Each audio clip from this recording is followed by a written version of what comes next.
Welcome back to No Strings Attached Homeless Ministry. Sitting here putting some paracord together for tie-down ropes for their tarps and their tents.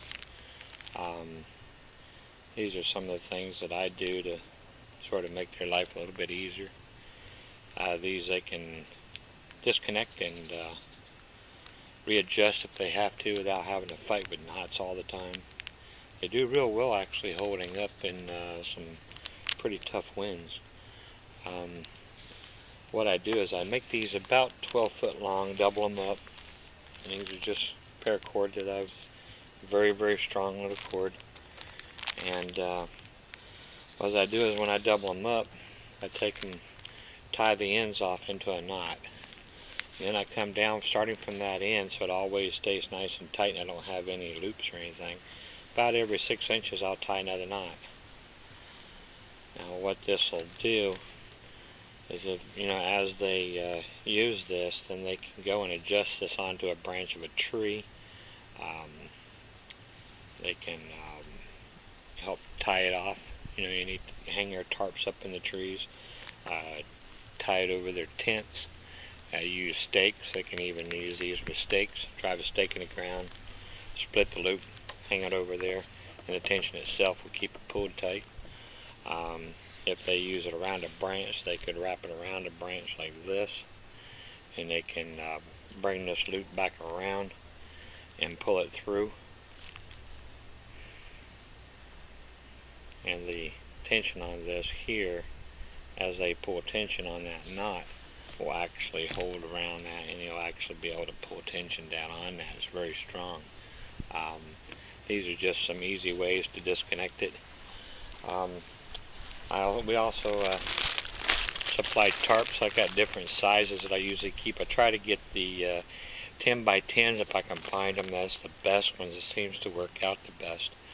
Sometimes I'll go to like an 8 by 12 or an 8 by 10 or a 8 by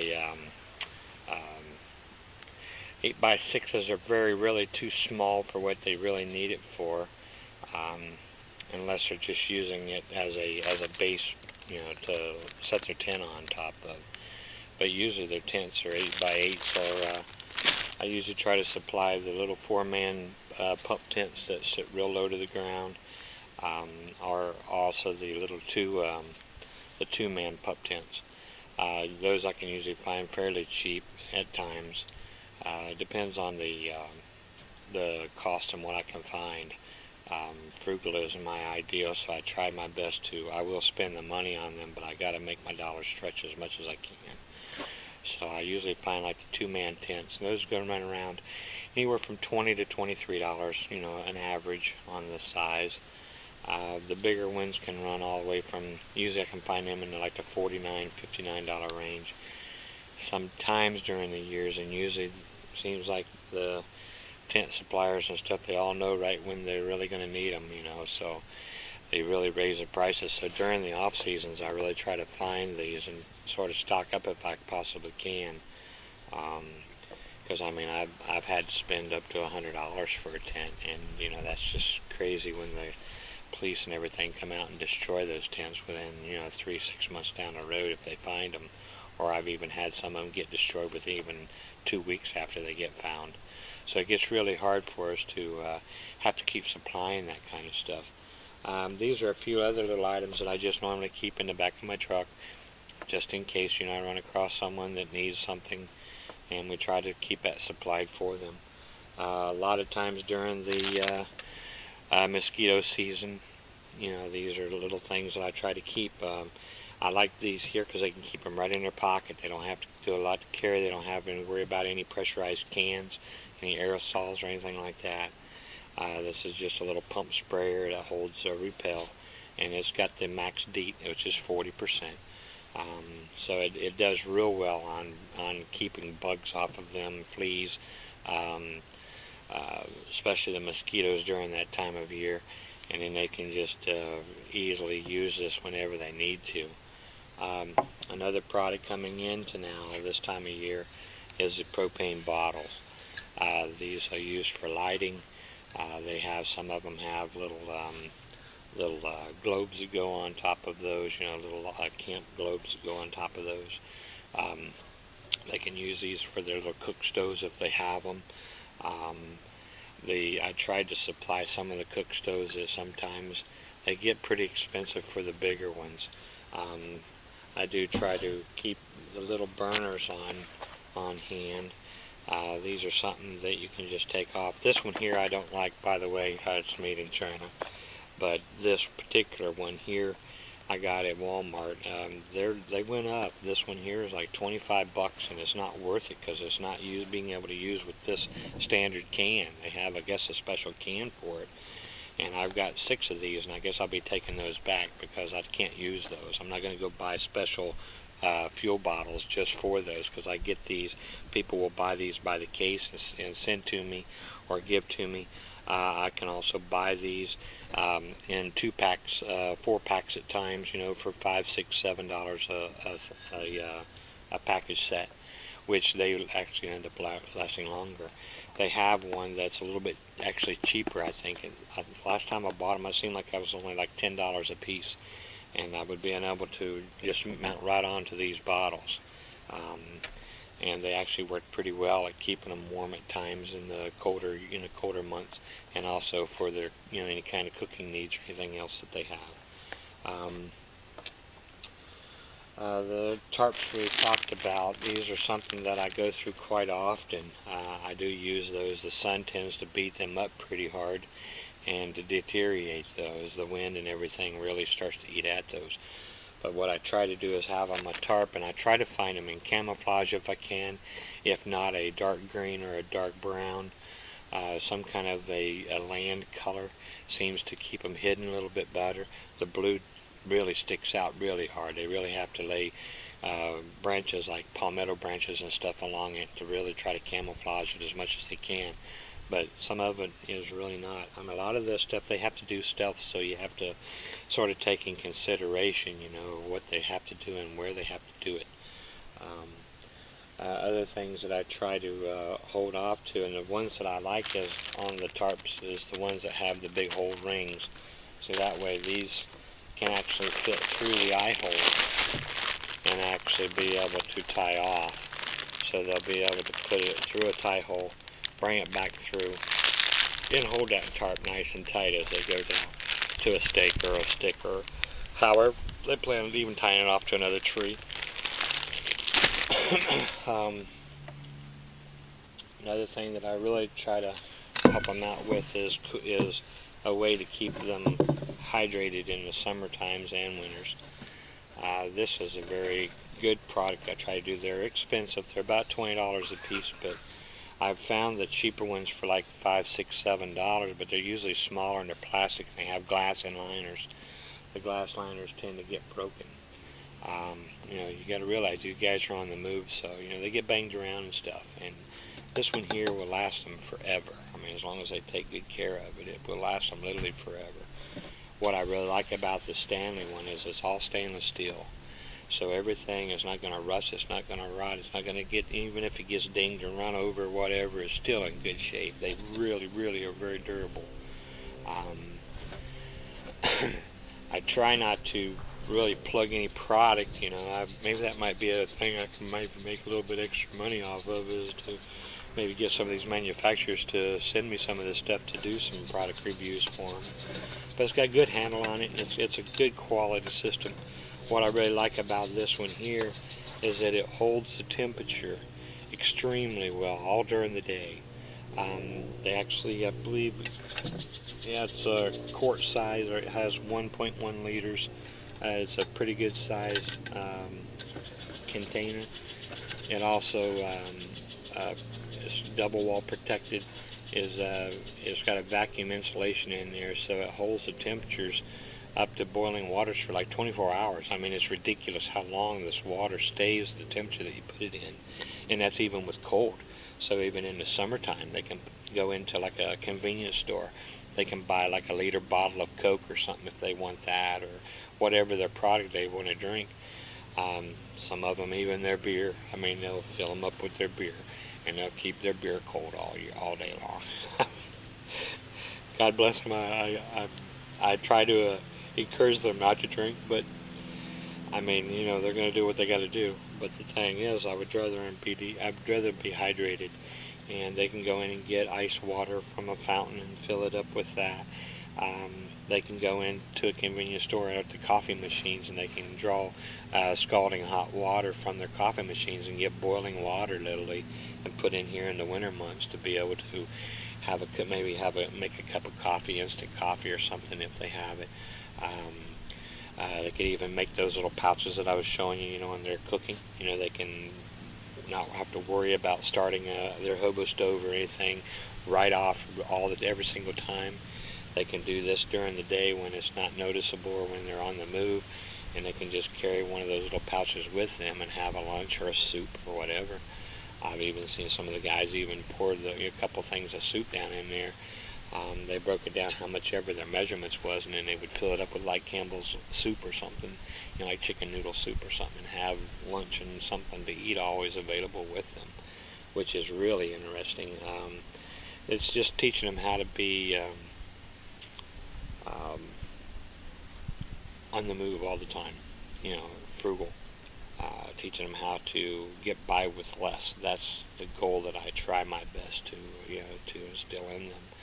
Going over here to McDonald's and, you know, places like that to eat all the time can get highly expensive, which, you know, sometimes they struggle unless they're out flying a sign or something like that. Maybe I might do a video one day on the types of signs that I've seen and the types of signs that are out there. Some of them get pretty ingenious and pretty cute, really, on what they put on them. But these are usually the long timers that's been out there. A lot of families have a hard time with feeling embarrassed by that put down. The general public can be very rude and very harsh on them at times. So, you know, they tend to either they'll learn to forgive quickly, or they'll hold a tremendous grudge inside their heart. And I try to teach them the art of forgiveness. That's a very good product that I try to do. So any of these products that you see that you find on a good deal or something you want to bless us with, feel free. I mean, you can send this to me. My address is 2496 DeVore, D-E-V-O-R-E Street, Northport, Florida, 34291. You can, of course, my picture on my YouTube site is my business card itself. It's got all my information on how to find me and how to get a hold of me if you ever do need to get a hold of me. Another one is collapsible water bottles. This is something that they can take back to their camp. A lot of guys will actually even just paint this black. You just get a can of spray paint and paint it black. It does great for temporary showers, things like that. Having hot water during the day. They just set it out in the sun and let the sun just warm this water up. And it actually gets pretty darn hot, believe it or not. But it's collapsible. They can carry it on their bicycles. They can walk around with it, you know, in a pocket, or just carry it flat. They do real well. And on the very bottom of it, where it hangs straight up, is you can actually got a hanger here that can actually put a string or a rope or something and actually hang this from a branch above them to be able to take their shower. It's got an on and off valve on it. I really like that, how it works out with them. They can set it on top of a bench. They can set it sideways. Many different ways that they can use this. Those really do well. They're probably like $5-6, I want to say. But these are some of the techniques and things that I do. And you just can, you know, like this rope here.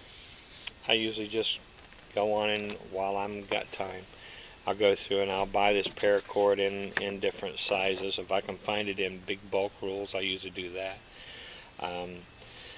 On these ends, when you cut this stuff, you have to heat this up with a big. I use just my cigarette lighter, and I literally just heat the ends up here, and I'll push it against something, or I'll take my fingers and I'll push it together. This helps seal the ends back up to where it don't fray, don't start falling apart. They tend to hold up really well. They're very good in weather and holding up in the weather. I usually make up like 4 of these, one for each corner of their tarp anyway, and then they can use that, or then I also supply the cord for them. You know, if they need some, I'll give them whatever they need. We've made them up to where they can string across two trees and literally drape their tarp right over top of it, and that way they can have a shelter, even just to sit under, or to protect their tent. The tents down here, we have in the summertime, we have a lot of rain, and I don't know, the new style tents are they're like a nylon type, almost like a parachute, type material, and the material is really good when it seems to hold the water back fairly well, but the minute you touch it, it starts leaking, it seems. So, and they don't really hold up out in the bright sun very well. They tend to fall apart. They tend to fade a lot and really start weakening down the fabric. So what I try to do is to have a tent or a tarp to go over top of that, and that tends to help them keep the mold and stuff out of it. Helps keep them drier. So then they can use that that tent a lot longer. We do try to make sure, keep an eye on their bedding is really critical for them. Old sheets, blankets. Sometimes these little cheap little army blankets and things you can find out there. The little single size is the best ones, because that way they don't have to carry a lot of the big queens and kings. They just get so big and bulky, it's really tough for them to use those. They're like little cotton type, the cheap little blankets. Sometimes I'll find those, but a lot of times I can find that kind of stuff in thrift shops. Our church also helps me a little bit with some of that stuff in their clothing, and their pillows and stuff. Those are things that when you're living out in the rough, they get pretty nasty pretty quick. So, if they're if they're past the opportunity of washing them, which I'll give them, some change and stuff to go to the laundromat to do their clothing and their, the bedding and stuff, if they'll keep up with it. It seems to hold up a lot better for them if they do that. But, sometimes when you're falling into drunkenness or depression, and there's a lot of things that these guys have to go through, and even the families, that, it's very, very tough, to expect them to uphold their hygiene in their life like they used to when they were in a home. But these are tough times. Always consider this right here. Sometimes you never know who you are. You never know if you'll be the next one out there. Things can happen even to the best of us. I've seen some that's done very well end up right out there with them. You never know the situation that brings a man down. So be very, very careful to judge them, or even the families. My goal is to give them that lifting hand up and to be able to help them out. And it's such a vicious cycle out there. It's so hard to actually claw your way up after the 8 balls done run over top of you. So just if you see someone in need, even keep your eyes open. Sometimes you can maybe halt their falling and be able to rescue them a lot easier and keep them right where they're at, and then help them and teach them to grow and get yourself even better off yet. There's so many things that I really want to do videos on. I've been noticing, I've noticed a lot of families are moving into RVs, moving into vans. You'd be surprised how many people actually live in vans and back of trucks and their truck campers and stuff. Those are the millionaires to the homeless. That's the millionaire homeless style. Any homeless guy that's actually out living underneath a bush somewhere would would literally love to have that situation. At least it's not as cold at night. It doesn't seem as lonely. Your whole life changes, so it's a whole different lifestyle and change for them to adapt to. And once they learn the ropes, and once they learn how to do it, people tend to kick into that survival mode, and you know what? It's amazing the stuff that you'll do when you're forced to do it. So, God bless you. Have a nice day. These are just some of the things that I do. If you have any suggestions or anything on different videos that you would like to see me do, please comment on there. I can always show you, maybe not the correct way, but I'll always show you the way that I teach them to do it. Another product that I try to keep is sometimes I'll get these little cheap knives. This one here I think I bought at Walmart. It's just a little cheap little knife. See, it's called Wrangler Star, or no, it's a Winchester. It's got a good serrated blade on it, nice tip on it. It's got the locking handle on it, which is really nice. It closes good. What I like to carry about these is that it has a clip for their belt. Oh man, I tell you how much of a pain in the butt it is to lose a knife because you have no way to carry it. It's always in your pocket. Well, when your clothes are all raggedy and torn, sometimes you got holes in your pocket, so you end up losing your regular pocket knife. I mean, there is some nicer ones out there that, I'm sure that do real well, but these hold up really well. It's a good thick blade. I mean, they really seem to hold up well. I use them all the time. It's a nice little knife. Like I said, it's something that they could use to cook with, eat with, cut branches with. They can do so many different things with this little knife. That's why I try to find one that has a little bit of the serrate on the end of it, or right here at the front, so they can actually cut through some stuff if they have to. There's still a lot more stuff that I stock from time to time. I mean, you name it, believe me, it has anything to do with camping or survival outside and the fittest, I've supplied it. Everything. I've even supplied cars. I mean, Lord, we're up to, this is December the what is it? The 28th of December, and I've already given 9 cars away this year. I mean, just cheap ones that I can find around, $400, $500, $600, cars that's running good and we can find. I always have my eyes open for that kind of stuff. Any kind of vans or a little pickup truck, anything that I can use out there. I've had some even donated to me that I've passed along. This is, so anything that you have that you think is useless or not worthy, give me a call, let me know. Who knows, maybe I can put it to good use, give it a second life. I've got a few mechanics in town, which I'm not too bad of a mechanic myself, but I also have some other mechanics that if it gets past my knowledge, all I have to do is take it to them, and they'll help me get through it. They'll help me get it fixed and get it worked up. Yeah, feel free to sub this video down the bottom, comment. Look at all my advertisers on there. Those help me a lot. So if you can really, support the channel, pass the channel along, subscribe to it, have your friends and neighbors subscribe to it.